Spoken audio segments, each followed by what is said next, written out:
Quer conduzir a roça de forma técnica e profissional? O link está na descrição e é um puta de um material que vai te ajudar muito aí a conduzir de forma profissional a sua lavoura. Denis Paulo, Matheus, qual adubo de fundação você usa? Estou pensando em plantar melancia, estou querendo usar 100 gramas de MAP. Você acha ele melhor do que os formulados? Ô Denis, não tem a menor sombra de dúvida, tá? Isso aí é o seguinte, sempre quando a gente vai trabalhar com adubação de base, a gente não precisa titubear não, tá? O que a gente precisa garantir aí, especialmente nos cultivos de cucurbitácea, é a gente garantir essa adubação fosfatada, tá? Então, normalmente, um MAP granulado ali, ele tem garantias ali de 50% a 52% de fósforo.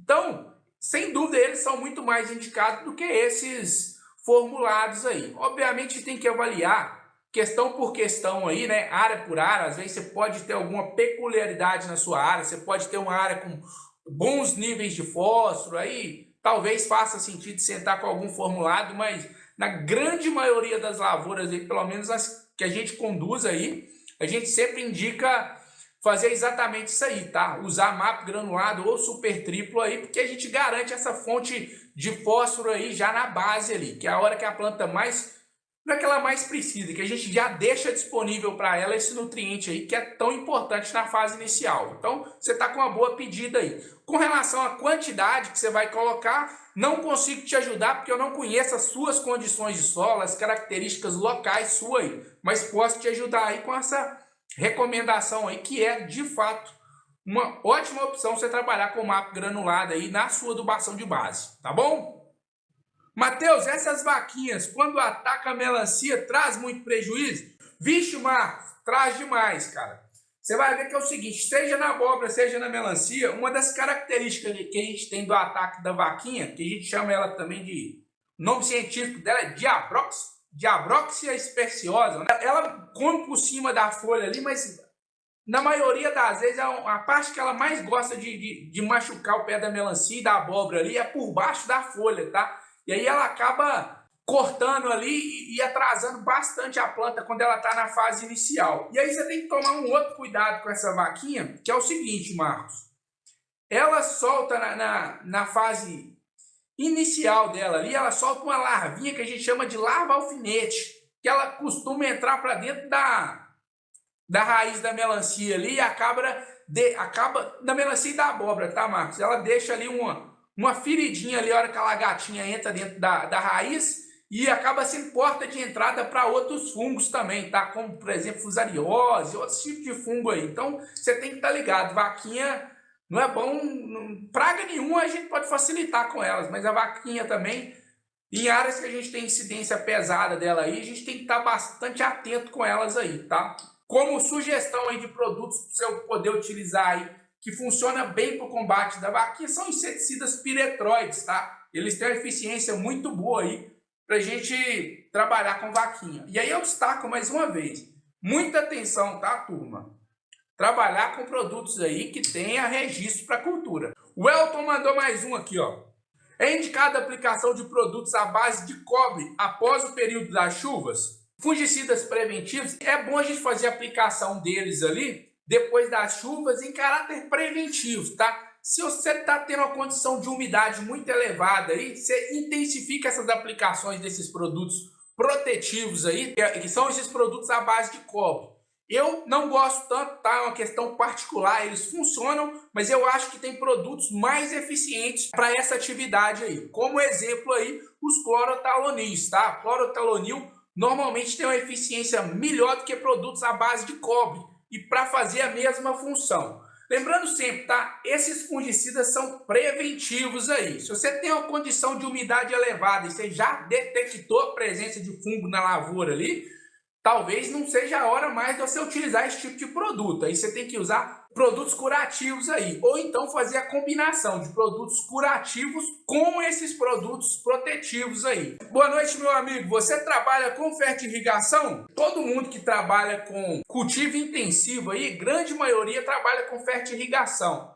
O detalhe aí da fertirrigação é que um dos requisitos que a gente tem aí é trabalhar com o sistema de gotejamento, né? Para a gente conseguir fazer essa fertirrigação. Aqui, todos os sistemas nossos aqui são de gotejamento. Sempre quando a gente planta, a gente trabalha com gotejamento, por ser uma característica que facilita muito a condução e a operação das lavouras, seja de abóbora, seja de melancia. A gente acaba potencializando muita produção e reduzindo o custo operacional aí, porque a gente fazer adubação manual aí, tá cada vez mais difícil achar mão de obra no campo para fazer, e além de ser muito mais eficiente, a planta absorve muito mais aí, é mais prático, né? É mais fácil de fazer, muito mais rápido. Então, aqui a gente trabalha sempre com fertirrigação, tá bom?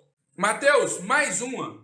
Fala mais das ervas daninhas, como controlar? Tem algum herbicida que você usa? Tenho muita dificuldade com mato. Na cultura da melancia, Adriano, um dos grandes problemas que a gente tem aí é com relação a essa competição aí com ervas daninhas, tá? E um detalhe que eu preciso destacar é o seguinte: normalmente essas áreas que a gente faz plantios consecutivos nela aí de cucurbitáceas aí, elas vão ficando cada vez mais difíceis da gente controlar esses matos. Você vai perceber isso aí se já não estiver acontecendo contigo aí.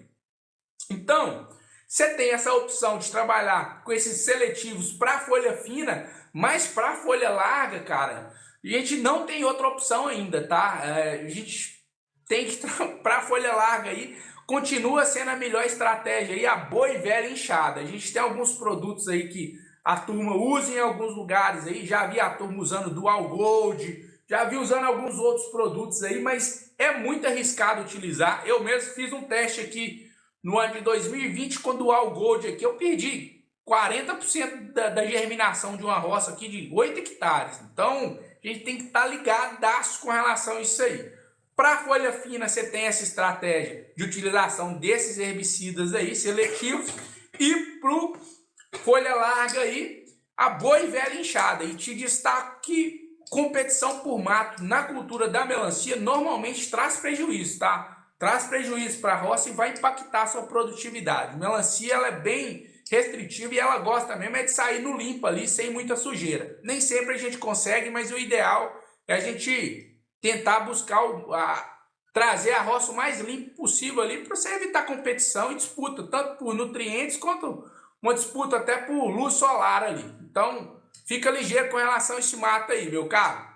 Boa noite, Cleverson aqui do Paraná. As temperaturas mínimas estão chegando a 7 graus. Até que ponto isso aí prejudica a produção da abóbora?